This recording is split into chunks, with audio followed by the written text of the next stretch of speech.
And good afternoon, everyone. I hope you're enjoying your weekend and not freaking about the weather reports that I keep reading.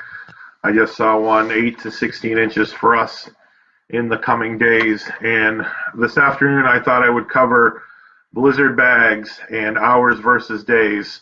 Earlier in the week, I met with the superintendent's cabinet to discuss the difference between days and hours, as well as blizzard bags under the rules here in New Hampshire.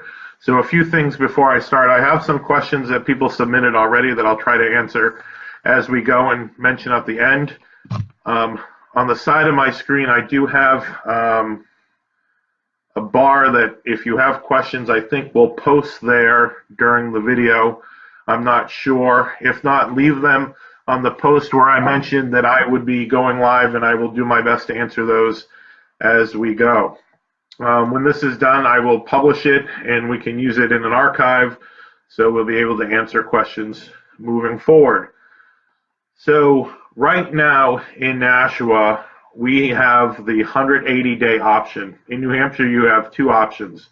You can use the 180-day school day, or you can go by hours. We choose to go by days as of right now. That means we follow the typical day schedule.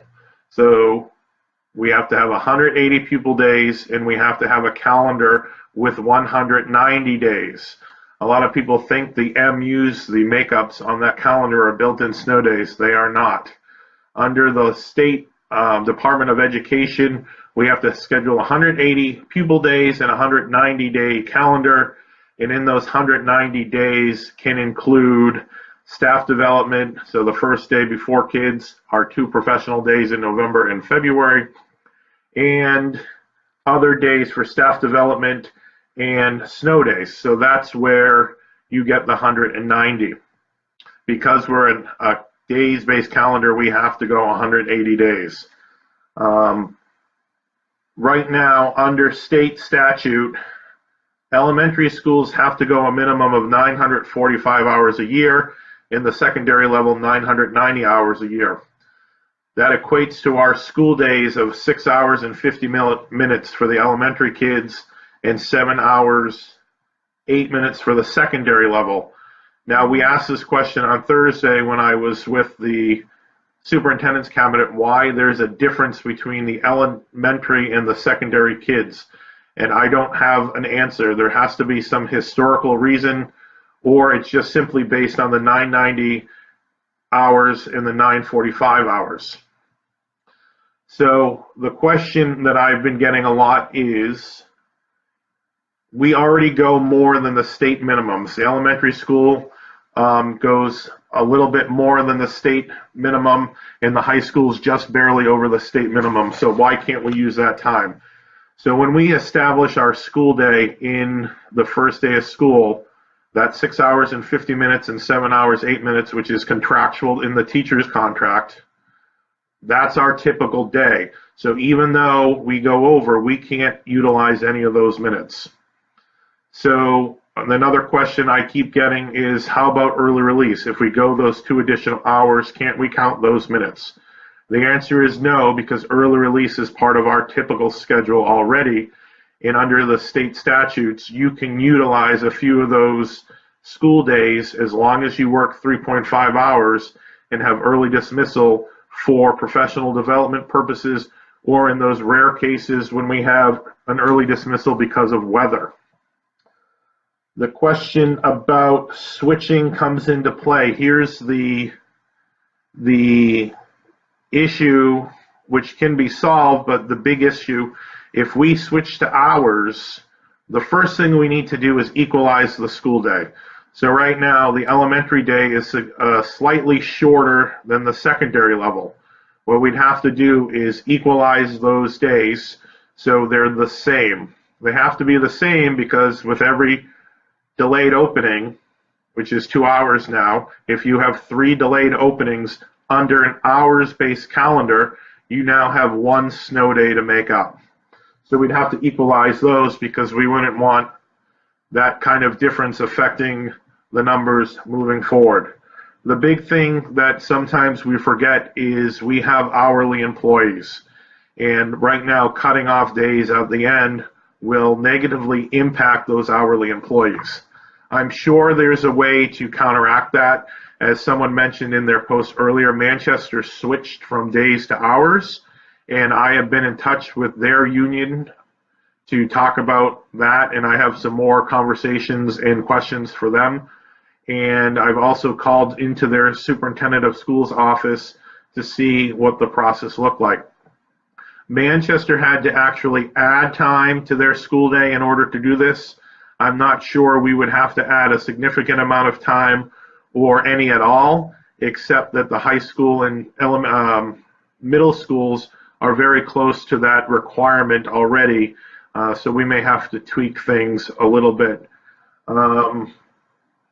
Just reading my notes here. If you want more information on what a typical 180-day calendar is, you can visit www.education.nh.gov/standards/faq.htm, and I will put that information on the site after I finish, so you have those.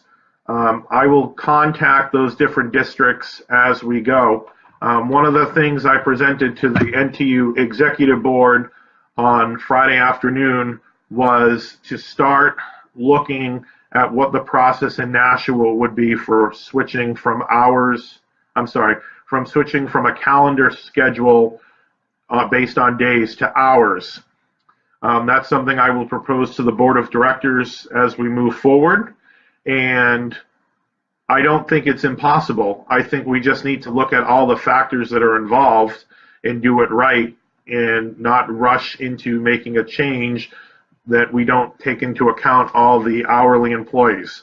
I'm seeing on the sides that others have made those changes, and we can absolutely contact those people. So what I'm going to propose to the Board of Directors as we move forward is that we create within the union a group of people taking in all the stakeholders to look at what this would be. I'm talking teachers from the high school, teachers from the middle school, early and late elementary schools, kindergarten and preschool teachers, because their schedules are significantly different than the typical schedule right now because of their kids. The secretaries, their schedule 1 and 2 and 3, they have different hours and different requirements. The food service workers, the paraeducators. The first job would be to look at those 4 contracts, because it would require all 4 contracts to be changed in negotiations with the school board. So we should look into this and see if it's feasible for our members first before we entertain the Board of Education, remembering that they also have to agree to this change in order for us to do that. Let me answer some of the questions that are related to hours versus days before I talk about blizzard bags. One question has specifically to do about voting this week. As you know, the proposal is to add 14 minutes to the end of the day starting March 20th. That will make up 2 school days, which would make our last day of school Wednesday, June 21st, assuming we don't have any snow days, Tuesday or Wednesday. If we don't have school Tuesday and we have school Wednesday, we will vote on Wednesday. If we have a delayed opening on Wednesday, we will vote Wednesday. If we have no school Wednesday, the jury's still out on what's going to happen. If we lose Tuesday, I would assume, and my plan will be to still vote and move the last day of school to that Thursday. Keep in mind, because of the way the rules are written, seniors have to go to school 175 days, and if we lose another snow day and don't do anything, graduation gets bumped. One of the other questions while we're still on this topic was to switch to start the conversation. I fully intend to start that conversation as soon as we have this situation taken under control. The first proposal with the 15 and 10 was not voted on by the school board, and now we're looking at the 14 minutes at the end of the school day for the rest of the year. It takes quite a bit of days to make up one day if you add minutes to the end, the middle, the beginning, wherever you add them. So we will definitely start that conversation about switching from hours to days. I'm sorry, from days to hours. I will be clear, though, that I'm not committing to anything if it has a negative impact on one of the other 3 units. And all 4 of the units, the teachers, paras, food service, and secretaries, would have to vote on approval before we move it to the Board of Education for them to talk about. But it's something we're talking about behind the scenes. We're going to start talking about it. My intention was to talk about it with the Board of Directors on Tuesday, which looks like will be not happening because of snow, but definitely something that is on the radar and we will start looking at. I find it very unlikely that it would be something that would be in place for the 2017-18 school year. So that gives us a little bit of time to work it, make sure we're checking all different aspects and making sure we have to covered everything. Robert Grace just asked, do all unions have the same weight? Well, I represent 4, the paras, the food service, the secretaries, and the teachers. And don't forget, we have a custodians union and an administrators unit. Now, this change would not affect anyone that works a year round, so that would be the principals. But the custodians do have some vacation holidays that could be impacted by this kind of change, and we'd have to look at that, and they'd have to agree. You have to remember, we're changing someone's work year. So for us, our salaried employees that get 22 or 26 equal pays, we get paid regardless of there's a snow day or where the days happen. The hourly employees only get paid if they work. So if you were to chop off 5 school days, you take away 5 work days for those individuals. With that being said, I think there's a way we could equalize the wages that we have now over 175 days versus 180, for example, that would make it fair for them as well. One of the questions just came in from Laura asking if it would include the BOE, so we didn't use all this time to get our people on board. We'd definitely be involved. The superintendent would be involved. The union leadership meets with the superintendent on a regular basis to go through these things. This would definitely be a discussion. I would not want to exclude the BOE, keep them involved from the beginning, so we're all on the same page to make this work out, because I would hate to see all the work get done for no reason. One of the questions, why did the BOE not go for the 1510? The BOE did not vote on that initial proposal.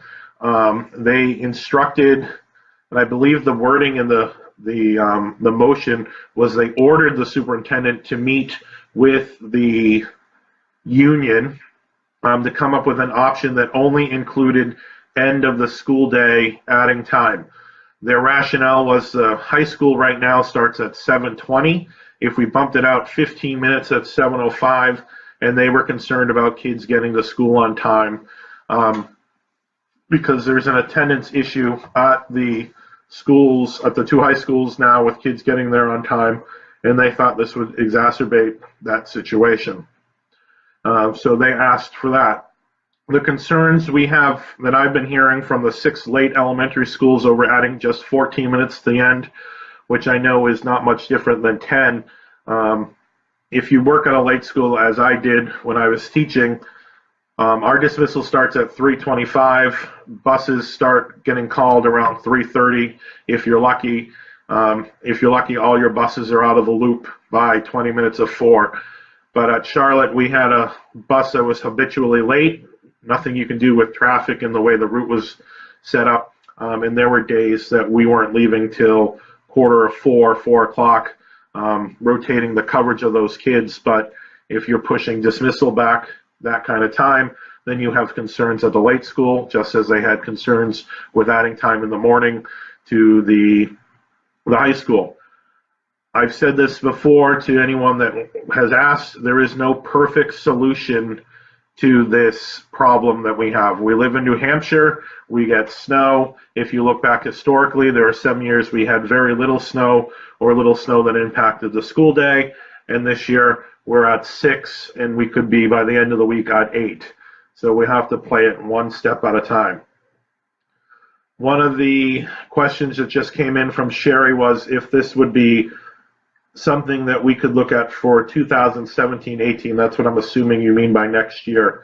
I would say no, because the calendar has been approved, those days are set, and that becomes very tricky with parents who plan things around those days. Now, with that said, if we can come up with a plan that's going to meet all the needs of everyone, now it's not going to be perfect because you can't, with 11,000 students, about 2,000 staff, in a city our size, you can't come up with something perfect, but we're going to look at those big cities like Manchester, even some of the smaller neighboring towns that have switched from days to hours to see what they did.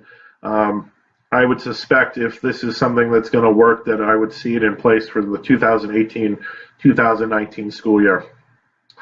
I mentioned Manchester made the change and they added time. One of the things we'd have to do in Nashua would equalize the school day because the elementary school goes slightly less than the high schools now and the middle schools, and that would be something we have to look at as well. One of the other questions that came up I saw on the scroll, and I can't get back to where it was, oh actually I can, was the idea of blizzard bags. And Allison Miller, I saw your question about transportation costs. I don't know the answer to that. If we switch to hours, if it would reduce transportation costs, it might. We pay by the day, $301.43 per school bus, and I believe there are 54 general ed buses and 34-ish special education buses. So we pay by the day. So right now, the way the contract works, we probably could save a few dollars on transportation, which I know right now is extremely high and something that we have concerns about, because in all the grand scheme of things, if transportation were less and we could have more buses, we could address this problem a lot differently. If all 17 schools could start the day at the same time and end the same time, then you have equal bearing of adding time at the beginning of the day or the end of the day, and not one grade level is more impacted than the other. So, but that comes out at $301 a day. You can do the math. It's pretty expensive. Another question, is it possible to get some of these days waived? I have a meeting tomorrow morning, 8:30, with the superintendent. It was scheduled previous to any of this snow concern, part of our regular meetings we have, but the focus has switched obviously to snow days and what we're going to do if we lose Tuesday and or Wednesday or just one of those days. I think I will ask again about the waiver situation.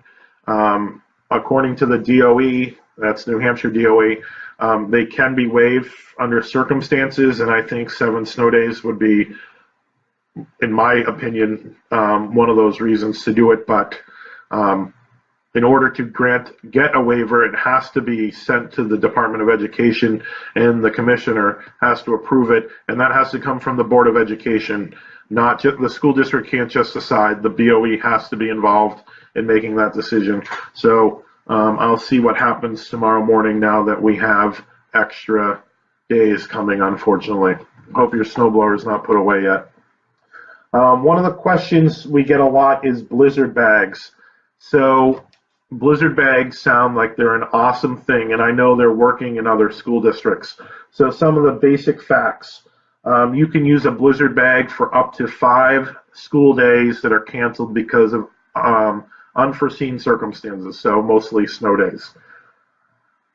Teachers have to be available and able to participate throughout that school day. So even if it's a snow day, you need to be accessible, teachers, to your students throughout that day.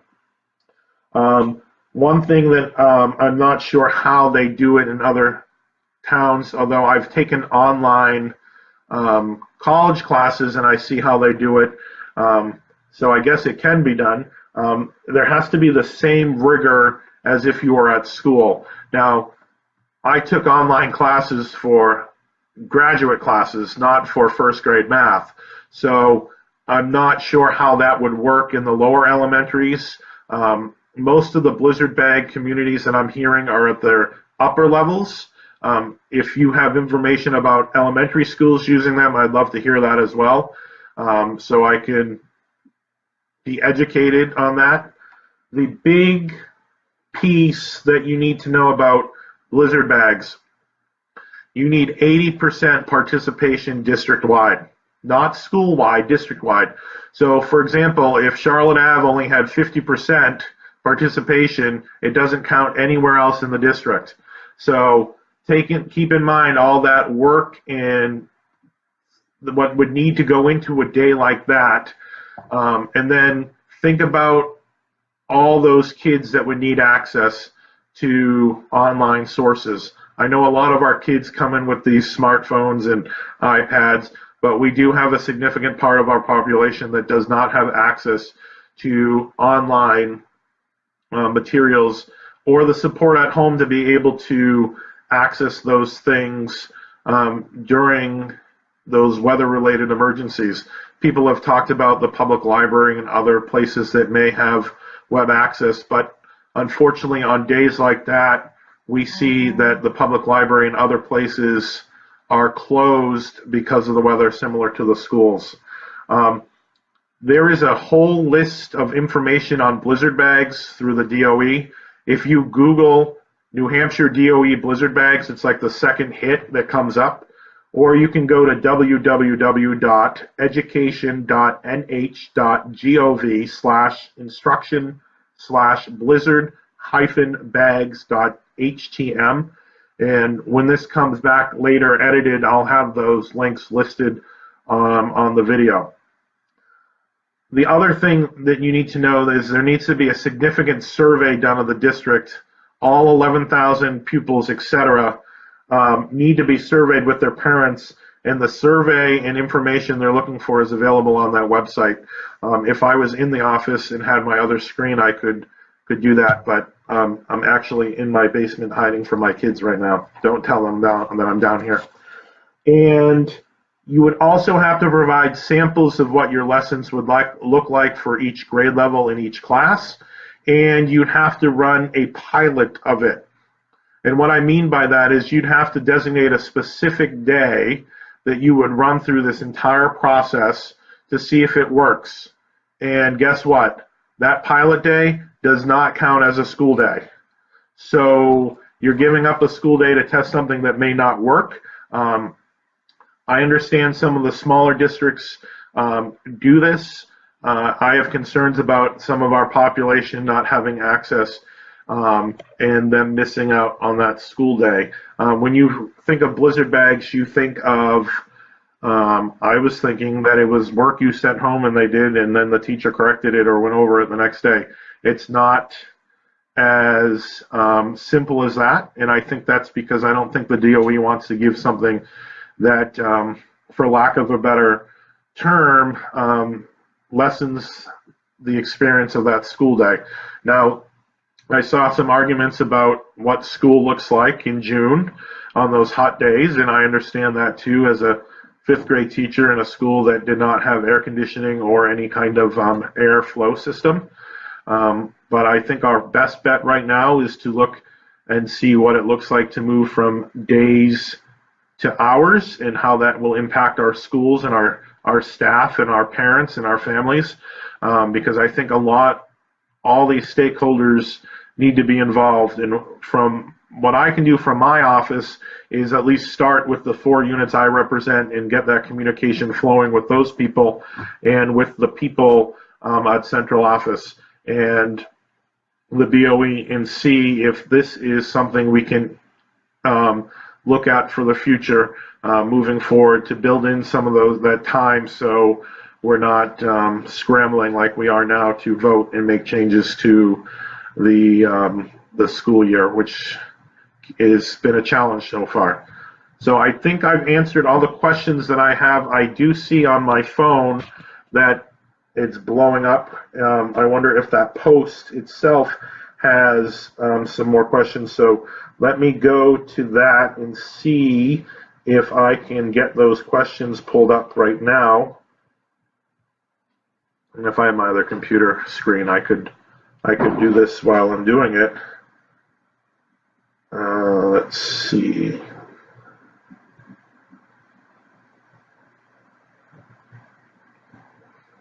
Oh, look, I just saw myself on the screen. That was weird. Where's that original post? Is it going to load? Oh, there it is.